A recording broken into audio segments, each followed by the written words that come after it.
Today, we're talking small business, media, and insurance. Welcome to the Phoenix Insurance Channel. I'm Justin. And I am Aaron. And we're sitting here with Grayson from Grayman Media.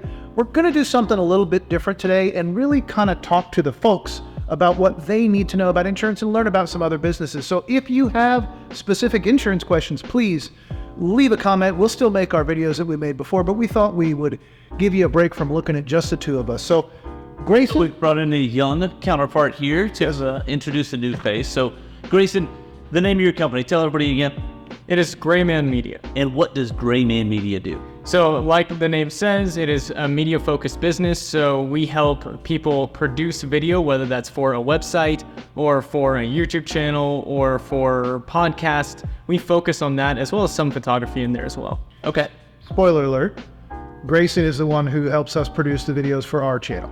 And we will link to his company down below, so if you have video needs, please reach out to it. Yeah. He's also talent. You also have a YouTube channel of your own. I do. I have a YouTube channel about cars called Living Like Gray, where we modify mainly Japanese cars and build them and just kind of showcase the lifestyle. So, Okay. And so, how old are you, Grayson? I'm 22. I just graduated from University of Oklahoma and now I'm living in Dallas full time. All right. And when did you start Grayman Media? So I started Grayman Media officially earlier this year, but there was some production going on behind the scenes before that. As you guys know, we've been working together for a little longer, but Grayman Media officially started earlier this year. So, Excellent. So we're doing this because you and I had a conversation about a car that you're building for your business yes. and how to insure that car. So what Grayson is building is what model is it? Cockroach, dragon? It's a goblin. A goblin. Okay, something. I knew it was something horrible.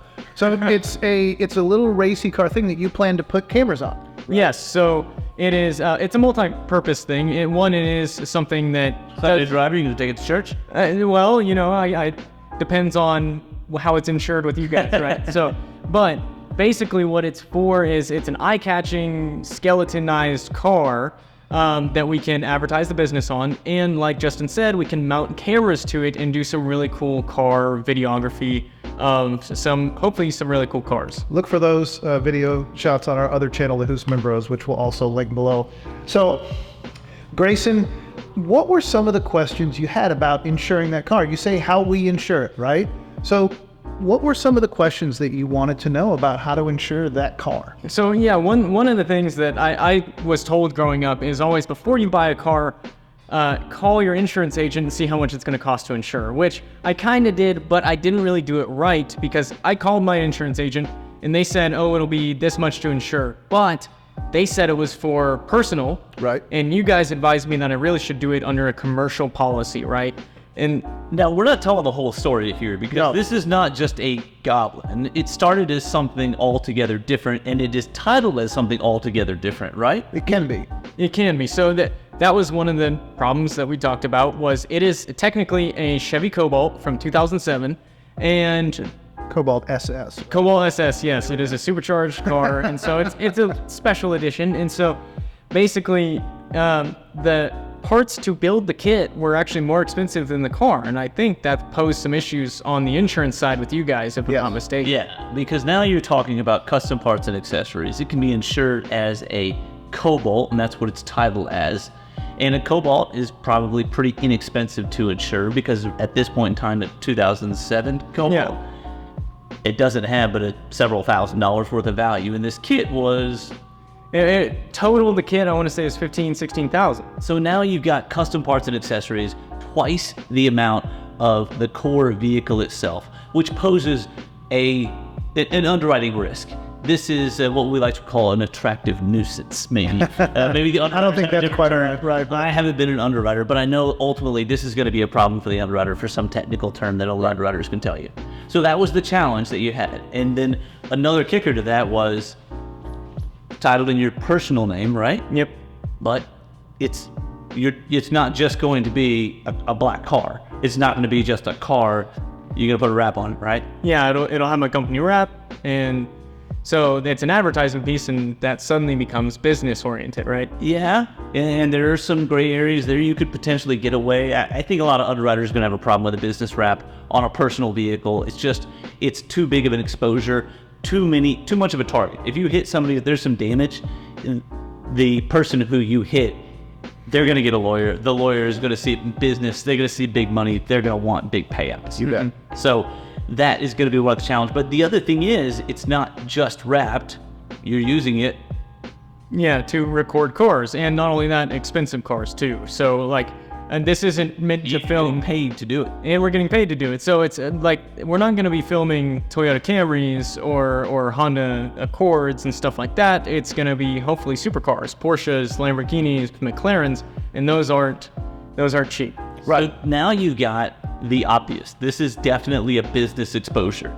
Right. Yeah.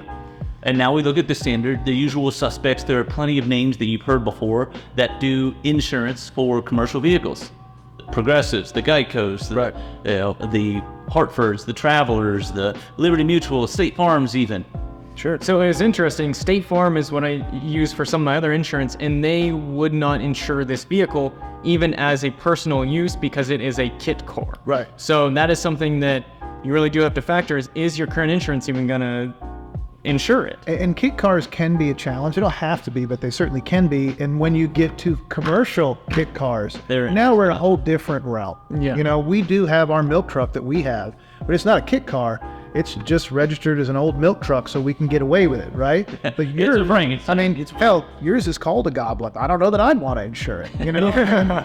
So ultimately, where do you end up so here's the thing. Entrepreneurs can think of lots of stuff. Typically, you're going to find that entrepreneurs are creative and they can see things from a different angle. I've been approached about lots of different businesses throughout the years that did not fit in the box. Here's the challenge with it. If it doesn't fit the box, it's gonna cost more to insure. There is a way to insure almost anything. We actually got a guy's pirate ship insured as a rolling pirate ship made on a Winnebago. It wasn't easy, but we got it done. Now he wants to do a party bus business on it. Now it'll become exponentially harder, and we're still searching around for one company who will actually do it. It's a whole different conversation. So, you know, for you, not just the value of that kit is important, but it's that really, I think even more important is that liability part of it, right? Because you're filming with supercars. That's just no. When it comes to a business owner, property damage has a limit. You know how much property you have. You've invested what you've invested in it, and usually business owners are willing to risk what they've invested in any kind of business. Right. And so there's that cap right there. It's having to risk way more than you have. $1 million of liability. You're a new business owner starting out. Yeah. You have $1 million laying around? No, I don't. If I did, then I wouldn't have to be working as hard. We'd be filming on a better camera. Yeah. Well, we've been in business for, we've been working for 20 years, but we've been in this business for 13 years, and we don't have $1 million laying around. It's worth the money to pay for the liability to protect yourself from the risk. So we just yelled at you about insurance for a couple minutes. Now, tell us a little bit more about some of the things that you're doing for your business. You know, what kind of videos are you making? What are your plans? What do you plan to do here? So my business, there's a short, medium, and long-term plan. Basically, the short-term plan is doing videos for other people, whether it's with the camera car or in podcast style or interview style formats. Then that kind of extends into the medium term. Maybe we expand more into advertising, running ads for people, and doing more management of social medias. Then that goes into our longer term, which the longer term is we actually produce in-house content. So instead of doing it for other businesses and for other people, we do it for ourselves with our own teams. That's kind of the direction that we're moving towards, but that takes a long time to build and therefore a lot of money, and it doesn't produce a lot of money right away. So that's why that's long-term plan. You know what I like about this business? What's that? It doesn't have a lot of liability exposure. You know, I would argue actually there's quite a bit, if you think about it. So if he's going, and he's worked with us, again, Husman Bros, subscribe down below, but he has worked with us before, and we've been in people's garages with very expensive cars. True. And that's a liability as well, because here's the truth about liability as a business owner that a lot of people don't really think about, is a lawsuit doesn't have to have merit to cost your business. That's the truth of it. So that's where the liability, I think, comes in for Grayson. You're 100% correct. There is absolutely liability there. That is liability that is very easy to mitigate. a conscientious business owner, mitigating against that, how are you going to protect yourself from that? So first, there is general liability. I mean, that's what I'm thinking. First, there's general liability insurance, but that's if you have general liability insurance, are you going to use it all the time? Oh no, I think that's going to be cheap as hell. I mean, really. And Because that's there's- what I'm you're saying. right. The risk is not there. You could hire a cameraman who's clumsy, slips, falls, drops the camera on a McLaren, and it needs to be repaired. Did you total the McLaren? No. Probably not. Are you going to be driving the McLaren? No, probably not. No, it's the business owner or the McLaren owner who's going to be driving that. So there's some potential for small damage there, Yeah. but not huge damage. And through good hiring practices, I guess maybe some dexterity drills that you can put them through in the interview, you can make sure that you don't have somebody who is going to be careless like that. Obviously, you want to make sure that your team members, their crew members that are on site posing risks are sober and able to perform their duties without falling over on vehicles, dropping something And- on a vehicle. And on that note, too, from a business standpoint, something that you guys actually have learned a lot from you guys about is how this isn't necessarily insurance related, but I think it's valuable. It's how you hire people, what you look for when you hire people, and then how you train them. Because that I think is a big aspect. I can train someone to use a camera or edit a video, but they need to have the ability to want to learn that and be open to those ideas. So from more of a business perspective, that is something that is kind of overlooked sometimes. I could not agree more. In fact, it's funny because I think it could easily be a more integral part of the underwriting process to identify what are some practices for hiring. And it's really not a part of the underwriting practice, but I could tell you from experience as I think back about the businesses who had problems in terms of claims. Yeah. It came from poor hiring practices.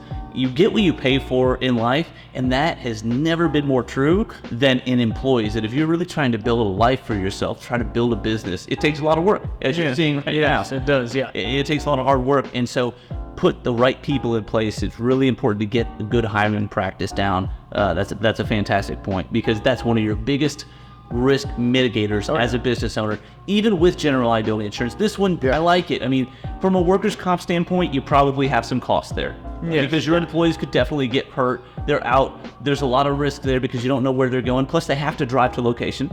Right. It's not going to be It's a risk related right here, same place every day. One of the biggest things too is actually heat stroke. In Texas heat, we film outside a lot. It's 110 degrees. Yeah. If they don't pace themselves, you're gonna drop, and it's happened. Yeah, so workers' comp is probably one of the bigger risks, bigger more so than any general liability risk. Right. Professional liability, I think it's pretty low risk as well. I think that actually is a little bit higher risk, because think about it. Now, do you know what professional liability is? So not as I know the term liability and I know the term professional, but generally professional liability, like all that kind of mixes together for me. So I don't really know. So yes, Because then we would have just gone on like insurance tax. then go on it, and I'll talk about why I think differently than you. So go ahead. There are two different types of liability. There's general liability and professional liability. General liability is the indirect effect of bodily injury and property damage due to the work that you've done. Okay. Bodily injury and property damage. Did you hurt somebody? Did you break something? Gotcha. Yeah. Yeah. Like I said, dropping a camera on a car while you're there. Yeah. So the professional liability is the damage to the thing you're working on. You're there filming a video. The I video see. is the work that you're performing for your client. I see. Okay. Damage to that video would be professional liability. Damage as a result of you being there to film the video is general liability. So I would say that professional liability also comes in damage to the business. If you bring them the advice and make a commercial that tanks their business, you're on the hook for that. And I think that's a big danger. Well, it goes back to you don't have to do it wrong to get Sued. Right. Yeah. So that's why I think professional liability it's going to be low risk, I bet low cost. But if you're making commercials, maybe not. I've not looked at Yeah, that. or another aspect that immediately comes to my mind is if I make a video for someone about an event and it is you can't redo the event if the footage like for example a wedding. I don't do weddings. It's something that we don't offer, and the reason for that is there are a million things that can go wrong with weddings. It is a very special day. If you're lucky, you only do it once in your life, and I don't want an angry bride coming after me for messing up that video or not producing what they wanted. I would argue that you're not lucky. But so no, you're right. And so that's a different kind of liability that really that needs professional liability because if you lose your car. Exactly like that. Exactly what you're thinking of. If you were filming a Corvette, Monterey, Right. for a client of yours, and you had a terrible shoot, Right. you lost your footage, you lost all your SD cards on the plane back, something like that. You can't create that event. And if they needed it and it was part of a major project that they were putting on, they may send their lawyer after you. Yeah, and it was something. So again, like you said, you can be sued for anything, even if it doesn't have merit, and it can cost you some money. So for that, I mean, it can cost you a lot, and so, So it's there. I still think that the risk is low. I still think from an insurance perspective, your highest cost policy for your business to cover everything is going to be in that workers' comp. and the auto. Look, and the auto, yeah, stuff, for sure. yeah. No, I agree. I love the scenarios. I can make up bad things that can happen to you all day long, and I love doing it. One of the other things that I wanted to address real quick was, we talked on the phone about this a little bit, was key man policy. As a business owner, I have employees and partners, and I've heard about key man policy before, but I wanted to know a little bit more about it, whether I should get it for an employee or a partner or what. Right. So what a key man policy does is if the person that you have this policy on is integral to how the business runs, you can insure for their loss, whether they die, well, not whether they die, when they die unexpectedly, if that person is really important to the business and it would be hard to run without it, or there's a cost to replace that person. That's what that key man policy is for. So for you right now, you don't really have, well, to be fair, you're the key man, Yeah. right? Yeah. Aaron and I do have key man policies because if one of us kicked the bucket, I would have a very hard time replacing him, and I know it would be impossible to replace someone like me. So we have a very good policy out there for that. For you right now, until you take on a partner, There's no need for it, right? Okay, so it's mainly for partners though, not really employees, right? I mean, you can have an employee that way. Really, if we had someone who, I don't know, was a very high-level manager that we would have to pay money and take time to replace, he could put a key man policy. Well, and that's what a key man policy is really there to do. And I do want to simplify this a little bit more. A key man policy is just a life insurance policy where it names the key man as the person who the life insurance is on. Okay. And the beneficiary is the business, because if that key man were to expire early, then you would have to invest in the training that you put into that key man already. You would have to pay a salary. Depending on what the contract says, you may have to pay out for that key man in terms of some sort of a severance or maybe a buyout. benefit, a buyout. Yeah. Certainly a buyout. That key man policies are more often used in a partnership where they're going to buy out the other partner, so the other partner whose spouse may be entitled to a bunch of the business now is bought out, so that the living partner does not have to continue on with a partner who he did not sign up for. Right. Yeah, exactly. So Okay.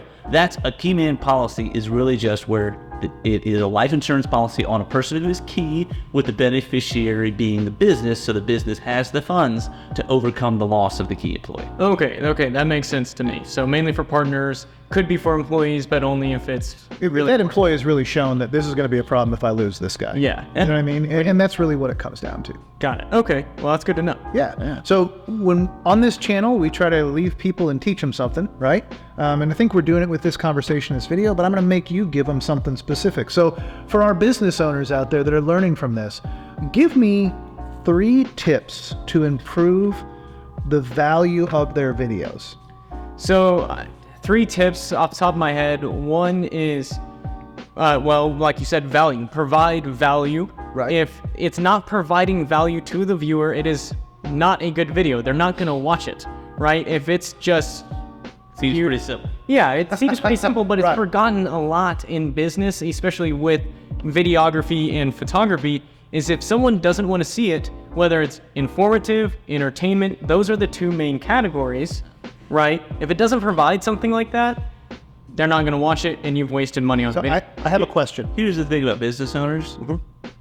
Business owners typically have an idea of what they want to do. Sure. It's You true. want to Yeah. make good video, who are you making it for? You or the audience. Yeah. Right. Well, and here's another question for you then that kind of goes from that. So providing value. I know that a lot of business owners out there, the first money they spend is on some sort of video commercial.